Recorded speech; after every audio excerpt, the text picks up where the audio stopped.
Chapters, Chapter 8 and Chapter 9. So let's go ahead and get started.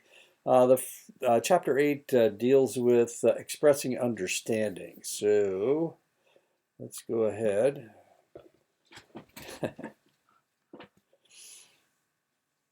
Being empathic involves connecting with clients by attuning to their thoughts and feelings. Of what is shared, one must consider the content of what they're sharing, the feelings of what they're saying, and the possible meanings behind what they are sharing. According to Norcross, the empathic practitioner attends to what is said and is at the periphery of awareness as well as what is said and is the focal awareness. Empathy is seeing the world as that person sees it, not as you would see it if you were in their situation. Feeling the way that person feels about the situation, understanding the meaning that the person is giving to the events, and grasping the assumption that influences their particular worldview. By being empathic, a practitioner can learn to connect with people from different backgrounds and experiences. The essence to building a client-practitioner relationship depends on whether the client feels understood. Clients will not share personal thoughts and feelings unless they feel understood. If a practitioner can establish a sense of empathic understanding with the client, they're more likely to build a therapeutic relationship.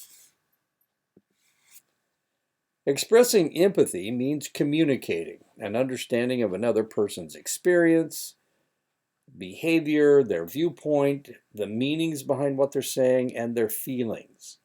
Empathy involves restating in your own words your understanding of what the client is expressing. When a practitioner uses empathic understanding, because the client feels understood, they're more likely to be open and trusting, to share more of their thoughts and feelings, help clients who are having trouble expressing themselves. When a practitioner uses empathic understanding, they are validating the client's experience. It shows the client that the practitioner accepts and understands the client's experiences and concerns. This is especially important if the client has been told that their point of view is incorrect due to an abusive relationship. And that abusive relationship can come from anywhere. It can come from parents. It can come from a romantic interest. It can come from a spouse. And that's one of the things that you have to think about. There are no taboos here. Parents can be as abusive as a boyfriend or a spouse. And this is one of the things that you need to remember. Other individuals that could be abusive would be siblings, um, extended relatives, and there is no one that you can write off. Students often feel awkward or uncomfortable trying to express empathic understanding. Most societal norms don't allow people to talk about feelings. Nodding and saying, is less personal. When reflecting content, practitioners restate their understanding of what the client has said. This reflection of the client's reality indicates to the client that the practitioner is trying to understand. Are you saying, what I hear you saying is, as I understand it, it sounds like, and what you're actually saying is, I hear you. Practitioners must show that they are attuned to the client's emotional experiences, and they can do this by reflecting feelings. Besides what the client is saying, the client's feelings can be discerned from their body language, their tone of voice, and their facial expressions. Reflecting feelings may be accompanied by a softer voice or leaning forward to imply deeper connection with what the client is expressing, more firmness if the client is expressing negative emotions like anger, disgust, or dismay. Getting the client's feelings wrong is all right. As long as you share your hunches in a tentative voice, clients will probably feel comfortable correcting you. Some feelings are not as acceptable in select cultures as in others. Reflecting feelings, client, I haven't heard from any of them. If they are busy, they could at least email me, and you might say, it sounds like you feel sad about that. The client sounding angry and speaking with a tight jaw. I feel like we just aren't getting anywhere. And you might reflect, you seem to be feeling impatient with me and our progress.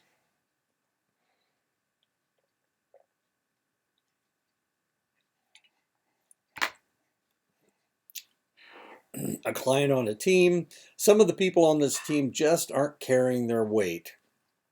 And you might say, I'm guessing you're feeling kind of frustrated. The client, a family member looking scared, when they start fighting and yelling, I just run up to my room. And you might say, I wonder if you feel kind of scared. The client, if the client says, yesterday, out of the blue, I was one of the people they laid off. I am not sure what I'm going to do. And you might say, wow, what shocking news. You look like you are feeling quite worried and upset. In common conversation, many people believe that they are reflecting feelings but are actually expressing thoughts, opinions, or judgments. This is usually because the individual is saying, I feel that, instead of I feel followed by an expression of a feeling. I feel that you aren't paying attention to me. That's judgmental. I feel this assignment is too hard. That's also judgmental. I feel that you children should clean your room. That's a directive. I feel that you always misunderstand me. That's judgment. I feel that this group is terrific. That's another judgment. I feel that you have lots of strengths. And that, of course, is another judgment. In families and groups, practitioners may encourage members to reflect feelings, especially in family situations. The practitioner can ask how they think someone else in the family feels. Often the problem in groups is that the situations are engendering feelings that are not being expressed or acknowledged. It is possible to reflect both content and feelings in the same sentence. Using this skill allows the practitioner to include more information in their reflective comment. The client might say, can you believe that she just left me a note telling me to leave? She hadn't said anything about leaving. And you might say, it sounds like you were shocked when your wife told you that she wanted you to leave. The client might say, ever since I was laid off, I just mope around. I am just at a loss. And you might say, so in a way, you were grieving about losing your job. Group at a picnic where a person didn't show up and didn't let them know. The practitioner might say, it seems like most of us are feeling hurt and a little angry that Marianne didn't show up at the picnic. The client might say, it is no fun to watch football games since Dad left. And you might say, so before your dad left, the two of you used to watch football games together. And now you feel sad and really miss him whenever the football games are on. Summarizing involves listening to considerable information provided by the client and communicating understanding of that information.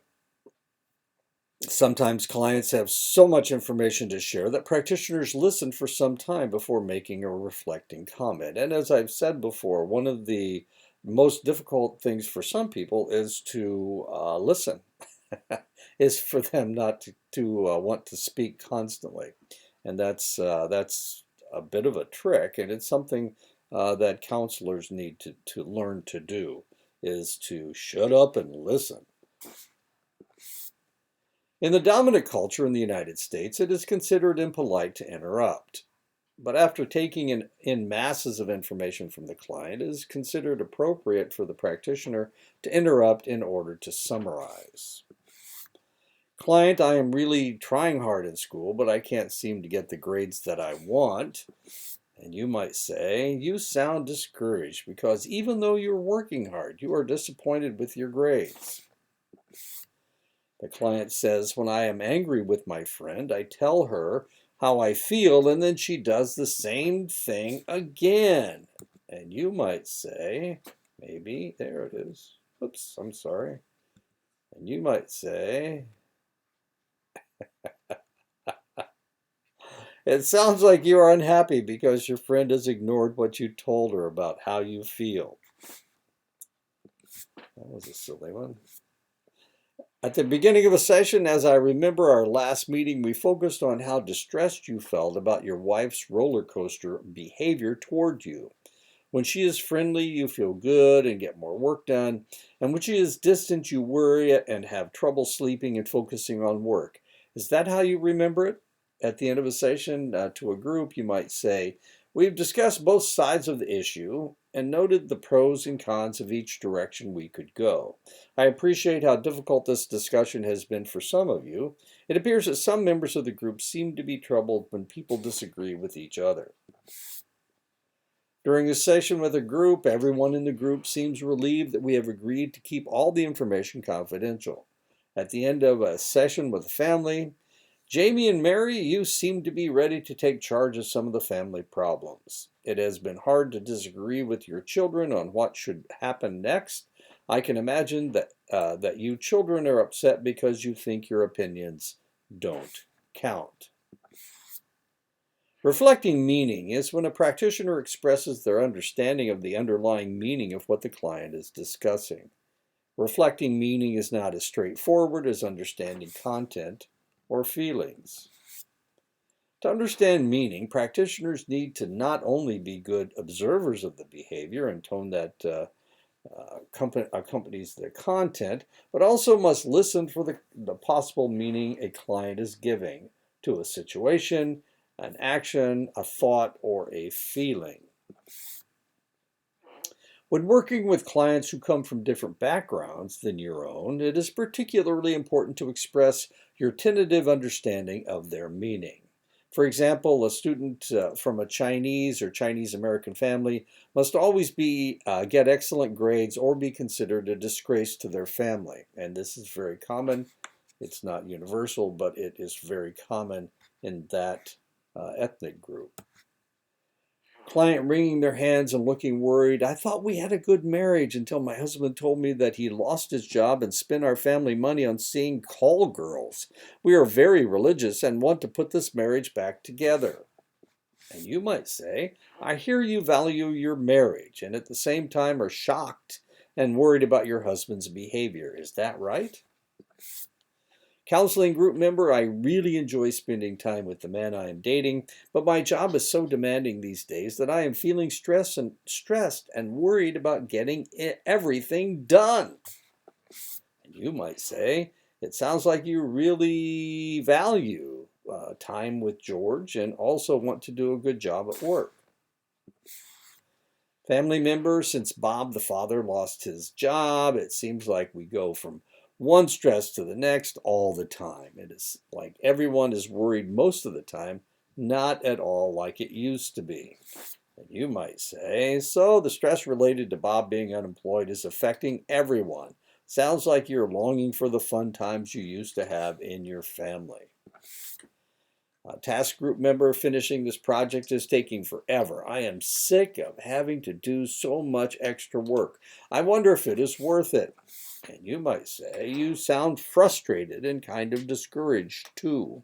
It sounds like you wonder if the project is as important as you once thought. Is that right? How are the rest of you feeling? When developing a relationship, it is important to deal directly with diversity variables.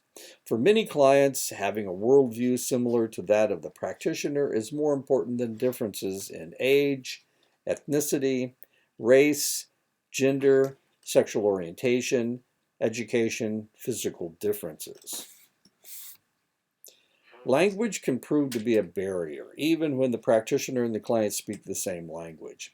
One may speak in slang, one may speak using a great deal of jargon. The client may be from a region that the practitioner is not familiar with. Different generations may use the same words and phrases differently. It is important to express empathy in cases where the client is from a different ethnic group, has a different age, a different gender, a different religion, or has a different physical ability. Conveying that you completely understand how they feel is rarely accurate and hardly useful. Your goal is to understand how the client feels, what they experienced, and what meaning that experience had for them. Empathic understanding increases the client's sense of being understood. It takes considerable courage to openly discuss concerns with a stranger. And that is the end of chapter 8. So let's jump ahead to chapter 9.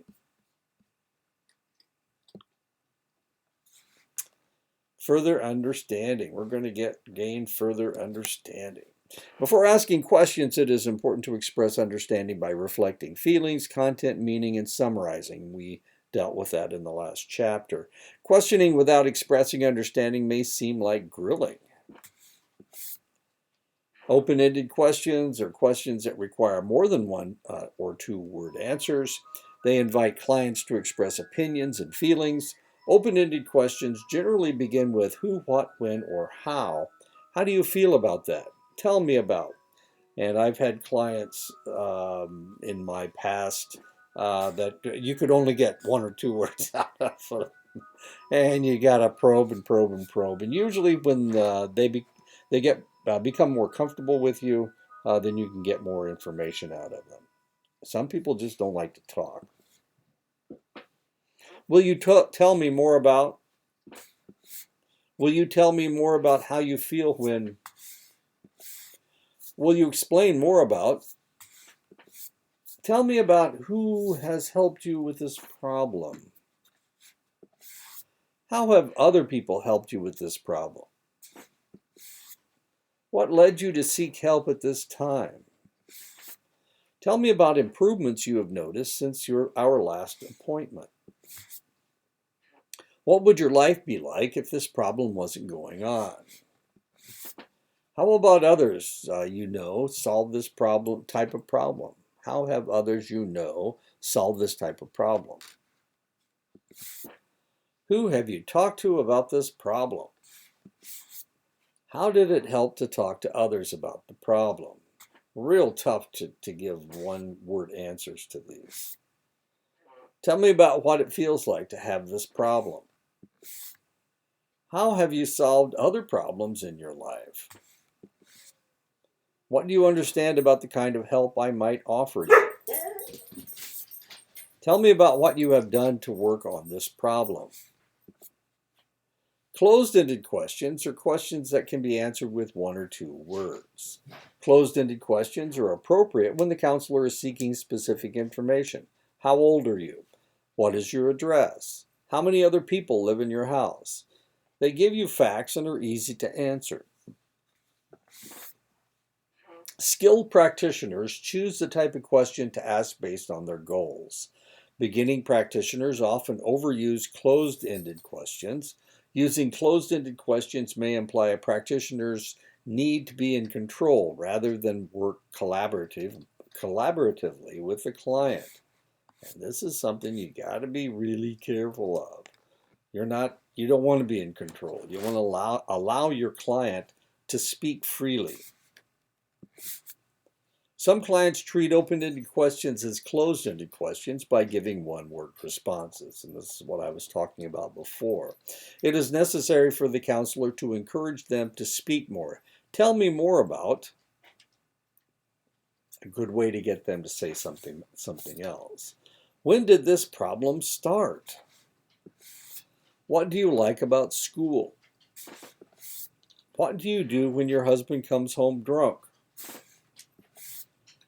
Do you check in with each other at the beginning of their meetings? Did you eat dinner together? Asking more than one question at a time, is very confusing. In their reply, they will only answer one question, and you may potentially miss important information. Is it hard for you both to work and study? How does your family feel about this? Be careful. It's easy to, if you're not getting a whole lot of time to talk, it's a lot easier to pile your questions on. Don't do it. You need one question at a time. Asking multiple choice questions may inhibit the client's exploration. How do you feel about that? Sad, confused, angry? However, with a client who has a limited vocabulary, or is it used to expressing their feelings in words, the occasional multiple choice question can help. And of course, the cartoon says he's standing in front of an elevator and it says up, down, all of the above, none of the above. Uh, Asking rapid fire questions, while this form of questioning is common in some cultures, most people feel that this style fits more with interrogation, not with creating cooperative working relationships. Attempts at showing understanding should come between questions. Questions with a suggestion embedded. Sometimes questions are used to inform or persuade clients about your point of view. Don't you think it is important for you to go back to school and complete your GED? What do you think of trying to exercise more to decrease your depressed mood? Questions that begin with why often invite people to feel defensive. Why questions rarely invite open discussion and may be experienced as attacking. People actually often aren't aware of why they act the way that they do. Problems or challenges are important to explore. The history, the length of duration, current changes, previously employed attempts at a solution, the severity and frequency of a problem. Using scaling questions can be valuable. Using a 1 to 10 scale to rate an aspect of the problem. What aspects of the client's life are affected by the problem? The situation and environment are also important and can sometimes give a more complete perspective on the problem. And of course, this is the scales that they're talking about, often used in the emergency room on a scale of 1 to 10.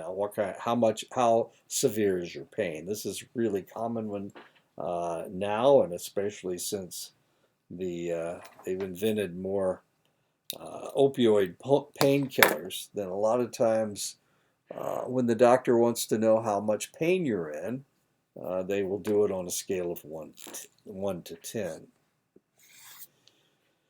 They do the same thing with depression. They do the same thing about anxiety on a scale of 1 to 10. How uh, deep is your depression? On a scale of 1 to 10, how bad is your anxiety? A nurturing and sustaining environment can support a client through many stressors. What life stressors has the client experienced? The number of children and other people in the house, job demands, deaths, illnesses, and or major health challenges. What life stressors has the client experienced? Current or past traumatic events in family or community, demands related to school, church involvement, volunteer activities. And this is something that you really need to get into with your client. You need to find out how long this has been going on, what has happened in the past that might be affecting them today. And this is one of the reasons why you need to find out about the stressors. Uh, Stressors can cause PTSD. I was just looking at a website that was talking about widow's PTSD is what it was talking about, and I was well, it's kind of an interesting website, but the point being, if somebody comes in and they've got all these problems, you need to find out, well, what has in your past potentially is causing your problem today. And this lady's lost her husband a couple of years ago. She's remarried now, and she's still talking about widow PTSD. And I'm wondering, I'm wondering if she's really into her marriage as much as she thinks she is, or is it a rebound situation? Anyway, it's kind of fascinating. If the practitioner is genuine, clients feel more comfortable exploring. Being stiff, distracted, or detached does not indicate genuineness. Genuineness is indicated by being natural, being sincere, being authentic, being candid, being honest, and being forthright. and they're gonna see it right away. I'll tell you, kids are the best at reading genuineness. And I told you the story of my my ex-wife dealing with my children, and they would say to me afterwards, she doesn't seem like she really means half the things she says. And it was really kind of broke my heart that I felt like I needed to have my children around their biological mother, but at the same time, she was just so superficial with them. Hey, come here and give your mommy a kiss, that kind of thing. And obviously, she didn't want to kiss anybody. It was really kind of painful for me to watch. Eventually, of course, she stopped coming around, and it didn't seem to bother her, and they were ready for her to be not around as well. And that is the end of chapter 9. So we will speak again next week. One of the things I need you to do, I need you to think about, well, we need to talk about, you getting your character histories in. You can't counsel without them. Let me go to that website if I can find it. Yeah, so you need to get your character histories in. That you will not be able to counsel without it. To do the mock counseling sessions, character history form is right here. Click on that, and it's right here. This is my Apple, so I don't know if yours is the same. It's coming up. There it is. Okay, that's the form. You can fill it out.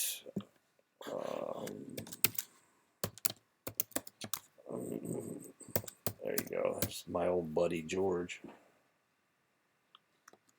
George is a boy. There we go. Whoops. There we go. Yeah. Just fill it out. Yeah, I better get rid of this.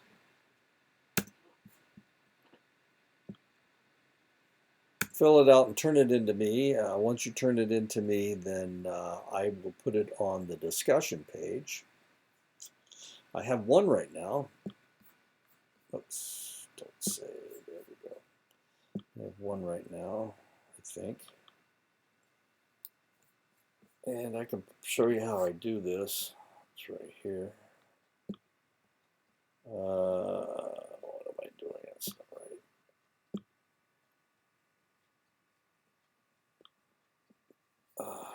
Wait a minute. All right, I'm not going to show you how you do it.